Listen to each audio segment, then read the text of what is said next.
warahmatullahi wabarakatuh. Nama saya Amalia Insani dengan NIM 11820600014 dari kelas 5A. Di sini saya akan menjelaskan mengenai fungsi, struktur, dan metabolisme protein.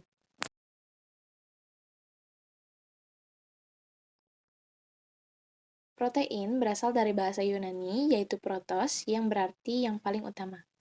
Protein merupakan senyawa organik kompleks berbobot molekul tinggi yang merupakan polimer dari monomer-monomer asam amino yang dihubungkan satu sama lain dengan ikatan peptida. Ikatan peptida merupakan ikatan antara dua asam amino di mana gugus karboksil dan ikatan amina dari dua asam amino yang berlainan bereaksi. Bahan sumber hewani merupakan sumber protein yang baik, baik itu dalam jumlah maupun mutu, seperti telur, susu, daging, unggas, ikan, dan kerang. Sumber protein nabati adalah kacang kedelai dan hasilnya, seperti tempe, tahu, serta kacang-kacangan lain. Kacang kedelai merupakan sumber protein nabati yang mempunyai mutu atau nilai biologi tertinggi. Bahan makanan nabati yang kaya akan protein adalah kacang-kacangan.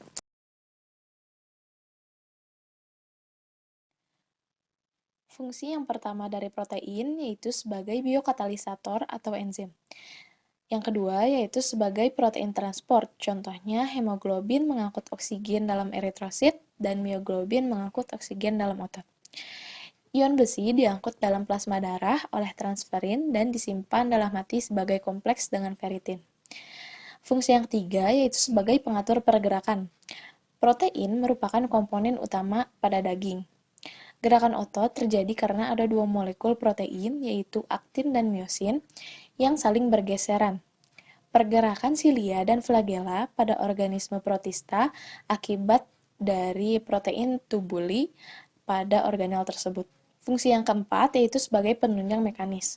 Kekuatan dan daya tahan robek kulit dan tulang disebabkan adanya kolagen. Pada persendian ada elastin. Pada kuku, bulu, rambut, ada protein keratin. Fungsi yang kelima yaitu pertahanan tubuh dalam bentuk antibodi.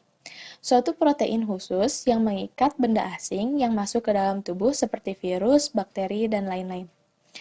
Fungsi yang keenam yaitu sebagai media perambatan impuls saraf.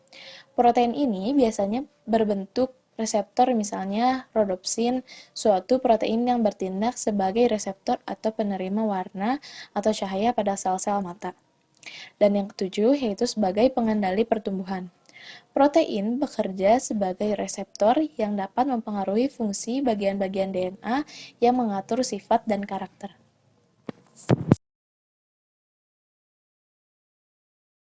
Selanjutnya yaitu ada struktur. Protein yang tersusun dari rantai asam amino akan memiliki berbagai macam struktur yang khas pada masing-masing protein. Karena protein disusun oleh asam amino yang berbeda secara kimiawinya, maka suatu protein akan terangkai melalui ikatan peptida dan bahkan terkadang dihubungkan oleh ikatan sulfida. Selanjutnya, protein bisa mengalami pelipatan-pelipatan membentuk struktur yang bermacam-macam. Adapun struktur protein meliputi struktur primer, struktur sekunder, struktur tersier, dan yang terakhir, struktur kuartener. Yang pertama, kita akan membahas mengenai struktur primer. Struktur primer adalah penentu utama dari keseluruhan konformasi protein. Struktur utama protein apapun tiba pada keadaannya saat ini sebagai hasil mutasi dan seleksi selama waktu evolusi. Struktur primer protein diamanatkan oleh urutan DNA mengkodekannya dalam genom. Daerah protein yang menentukan DNA dikenal sebagai daerah pengkodean atau gen. Struktur primer merupakan struktur yang sederhana dengan urutan-urutan asam amino yang tersusun secara linear yang mirip seperti tatanan huruf dalam sebuah kata dan tidak terjadi percabangan rantai. Struktur primer terbentuk melalui ikatan antara gugus alfa amino dengan gugus alfa karboksil. Ikatan tersebut dinamakan ikatan peptida atau ikatan amida. Struktur ini dapat menentukan urutan suatu asam amino dari suatu polipeptida. Yang kedua yaitu struktur sekunder.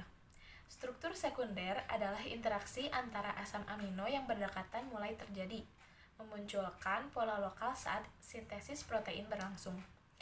Struktur sekunder merupakan kombinasi antara struktur primer yang linear distabilkan oleh ikatan hidrogen antara gugus CO dan NH di sepanjang tulang belakang polipeptida. Salah satu contoh struktur sekunder adalah alpha helix dan beta sheet.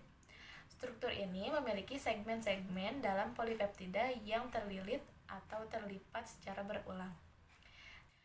Dapat dilihat pada gambar bahwa struktur alpha helix terbentuk antara masing-masing atom oksigen karbonil pada suatu ikatan peptida dengan hidrogen yang melekat ke gugus amida pada suatu ikatan peptida 4 residu asam amino di sepanjang rantai polipeptida. Dan pada struktur sekunder beta sheet terbentuk melalui ikatan hidrogen antara daerah linear rantai polipeptida. Beta sheet ditemukan dua macam bentuk, yakni antiparalel dan paralel. Keduanya berbeda dalam hal pola ikatan hidrogennya.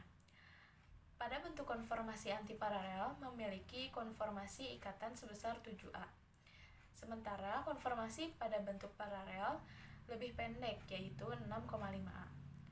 Jika ikatan hidrogen ini dapat terbentuk antara dua rantai polipeptida yang terpisah atau antara dua daerah pada sebuah rantai tunggal yang melipat sendiri yang melibatkan 4 struktur asam amino, maka dikenal dengan istilah beta turn. Beta turn atau terkadang disebut belokan terbalik adalah jenis struktur sekunder yang seperti namanya menyebabkan belokan dalam struktur rantai polipeptida. Belokan menimbulkan struktur tersier pada akhirnya menyebabkan gangguan pada struktur sekunder, yaitu pada alpha helix dan beta sheet, dan sering berfungsi sebagai daerah penghubung antara dua daerah struktur sekunder dalam sebuah protein. Prolin dan glisin memainkan peran umum secara bergantian, masing-masing memberikan fleksibilitas yang lebih sedikit atau memulai belokan, dan fleksibilitas yang lebih besar atau memfasilitasi belokan. Yang ketiga yaitu ada struktur tersier. Struktur tersier dari suatu protein adalah lapisan yang tumpang tindih di atas pola struktur sekunder yang terdiri atas pemutarbalikan tak beraturan dari ikatan antara rantai samping gugus R berbagai asam amino. Struktur ini merupakan konformasi 3 dimensi yang mengacu pada hubungan spasial antar struktur sekunder. Struktur ini distabilkan oleh 4 macam ikatan, yakni ikatan hidrogen, ikatan ionik, ikatan kovalen, dan ikatan hidrofobik. Dalam struktur ini, ikatan hidrofobik sangat penting bagi protein. Asam amino yang memiliki sifat hidrofobik akan berikatan di bagian dalam protein globuler yang tidak berikatan dengan air. Sementara asam amino yang bersifat hidrofilik secara umum akan berada di sisi permukaan luar yang berikatan dengan air di sekelilingnya.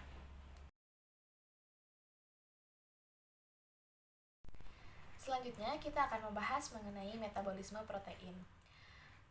Proses yang pertama yaitu penguraian protein dalam tubuh. Asam amino yang dibuat dalam hati maupun yang dihasilkan dari proses katabolisme protein dalam hati dibawa oleh darah ke dalam jaringan untuk digunakan. Proses anabolik maupun katabolik juga terjadi dalam jaringan di luar hati. Asam amino yang terdapat dalam darah berasal dari 3 sumber, yaitu absorpsi melalui dinding usus, hasil penguraian protein dalam sel, dan hasil sintesis asam amino dalam sel. Banyaknya asam amino dalam darah tergantung keseimbangan antara pembentukan asam amino dan penggunaannya. Hati berfungsi sebagai pengatur konsentrasi asam amino dalam darah. Protein dalam makanan diperlukan untuk menyediakan asam amino yang akan digunakan untuk memproduksi senyawa nitrogen yang lain, untuk mengganti protein dalam jaringan yang mengalami proses penguraian, dan untuk mengganti nitrogen yang telah dikeluarkan dari tubuh dalam bentuk urea. Ada beberapa asam amino yang dibutuhkan oleh tubuh, tetapi tidak dapat diproduksi oleh tubuh dalam jumlah yang memadai. Oleh karena itu, asam amino tersebut yang dinamakan asam esensial yang dibutuhkan oleh manusia. Proses yang kedua yaitu asam amino dalam darah. Jumlah asam amino dalam darah tergantung dari jumlah yang diterima dan jumlah yang digunakan. Pada proses pencernaan makanan, protein diubah menjadi asam amino oleh beberapa reaksi hidrolisis serta enzim-enzim yang bersangkutan. Enzim-enzim yang bekerja pada proses hidrolisis protein antara lain ialah pepsin, tripsin, kimotripsin, karboksipeptidase, aminopeptidase, tripeptidase, dan dipeptidase. Setelah protein diubah menjadi asam amino, maka dengan proses absorpsi melalui dinding usus, asam amino tersebut sampai ke dalam pembuluh darah. Proses absorpsi ini ialah proses transport aktif yang memerlukan energi. Asam-asam amino dikarboksilat atau asam diamino diabsorpsi lebih lambat daripada asam amino netral. Yang ketiga yaitu ada reaksi metabolisme asam amino. Tahap awal pembentukan metabolisme asam amino melibatkan pelepasan gugus amino, kemudian baru perubahan kerangka karbon pada molekul asam amino. Dua proses utama pelepasan gugus amino yaitu transaminasi, dan deaminasi. Transaminasi ialah proses katabolisme asam amino yang melibatkan pemindahan gugus amino dari suatu asam amino kepada asam amino lain. Dalam reaksi transaminasi ini, gugus amino dari suatu asam amino dipindahkan kepada salah satu dari 3 senyawa keto, yaitu asam pirufat, A-ketoglutarat, atau oksaloasetat, sehingga senyawa keto ini diubah menjadi asam amino, sedangkan asam amino semula diubah menjadi asam keto.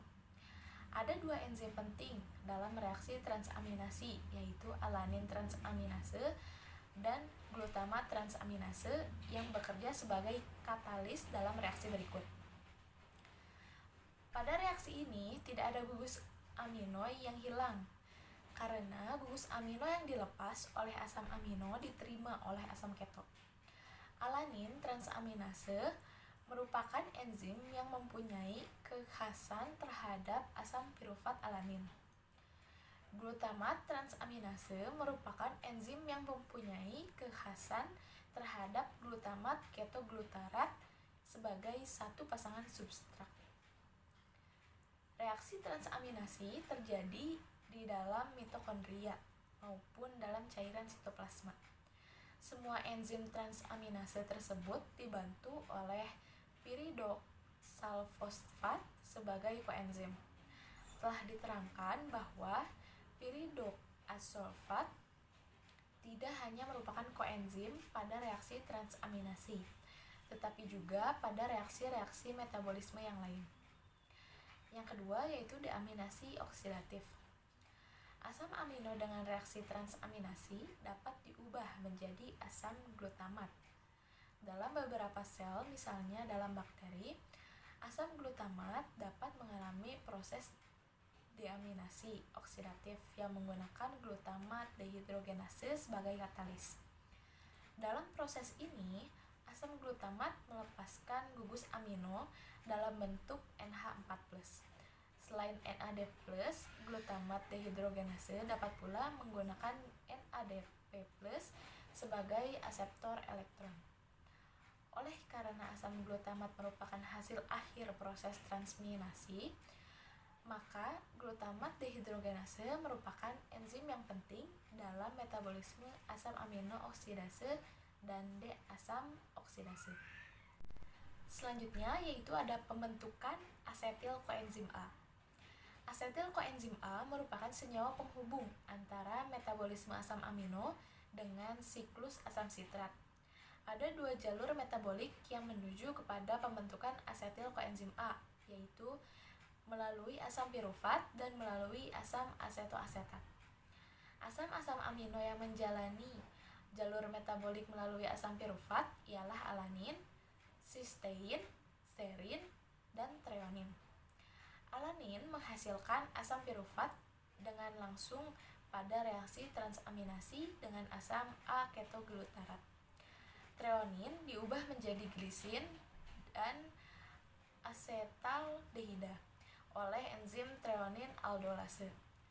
Glisin kemudian diubah menjadi asetil koenzim A melalui pembentukan Serin dengan jalan penambahan satu atom karbon seperti metal, hidroksimetal, dan formil.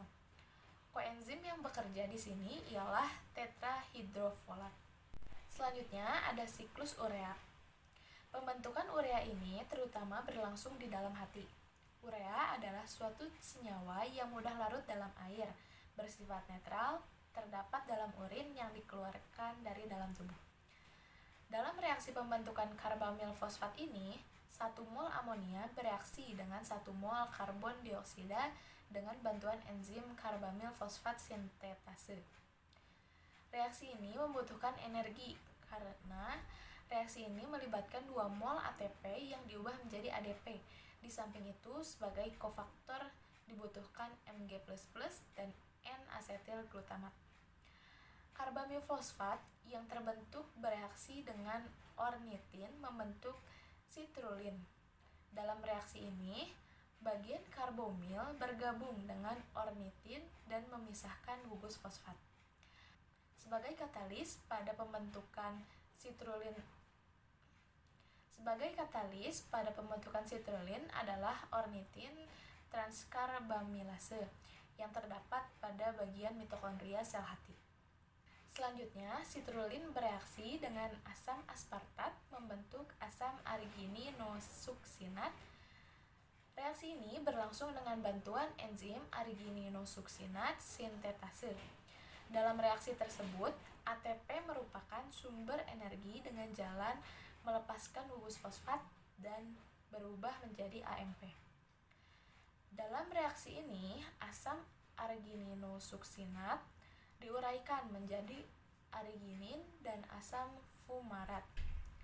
Reaksi ini berlangsung dengan bantuan enzim argininosuksinase, suatu enzim yang terdapat dalam hati dan ginjal. Reaksi terakhir ini melengkapi tahap reaksi pada siklus urea. Dalam reaksi ini, arginin diuraikan menjadi urea dan ornitin. Enzim yang bekerja sebagai katalis dalam reaksi penguraian ini ialah arginase yang terdapat dalam hati.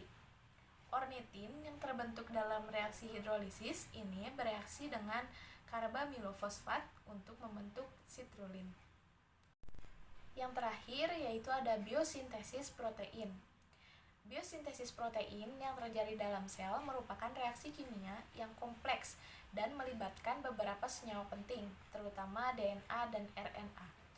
Molekul DNA merupakan rantai polinukleotida yang mempunyai beberapa jenis basa purin dan pirimidin dan berbentuk heliks ganda.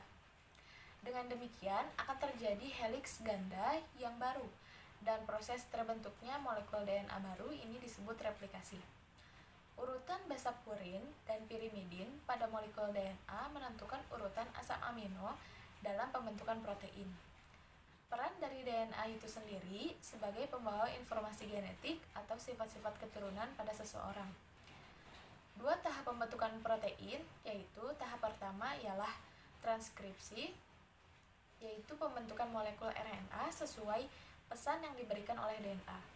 Dan yang kedua itu tahap translasi, yaitu molekul RNA menerjemahkan informasi genetika ke dalam proses pembentukan protein. Biosintesis protein terjadi dalam ribosom, yaitu suatu partikel yang terdapat dalam sitoplasma rRNA bersama dengan protein merupakan komponen yang membentuk ribosom dalam sel. Peranannya dalam sintesis protein yang berlangsung dalam ribosom belum diketahui. mRNA diproduksi dalam inti sel dan merupakan RNA yang paling sedikit jumlahnya. Kode genetika yang berupa urutan basa pada rantai nukleotida dalam molekul DNA. Tiap 3 buah basa yang berurutan disebut kodon.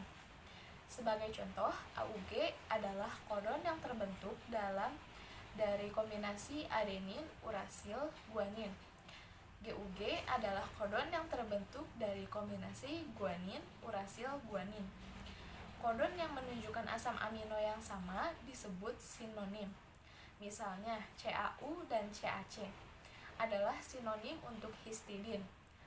Perbedaan antara sinonim tersebut pada umumnya adalah bahasa pada kedudukan ketiga. Misalnya GUU, GUA, GUC, dan yang lain sebagainya. Bagian molekul rRNA yang penting dalam biosintesis protein ialah lengan asam amino yang mempunyai fungsi mengikat molekul asam amino tertentu dalam lipatan antikodon. Lipatan antikodon mempunyai fungsi menemukan kodon yang menjadi pasangannya dalam mRNA yang terdapat dalam ribosom. Pada proses biosintesis protein, tiap molekul rRNA membawa satu molekul asam amino masuk ke dalam ribosom. Pembentukan ikatan asam amino dengan tRNA ini berlangsung dengan bantuan enzim amino asli tRNA sintase dan ATP melalui dua tahap reaksi, yaitu yang pertama, asam amino dengan enzim dan AMP membentuk kompleks aminosil AMP enzim. Yang kedua, yaitu reaksi antara kompleks aminoasil AMP enzim dengan tRNA.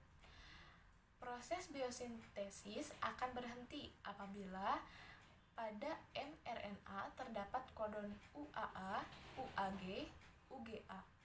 Karena dalam sel normal tidak terdapat tRNA yang mempunyai antikodon komplementer. Sekian penjelasan mengenai fungsi, struktur, dan metabolisme protein yang dapat saya sampaikan. Mohon maaf apabila terdapat banyak kekurangan. Wassalamualaikum warahmatullahi wabarakatuh.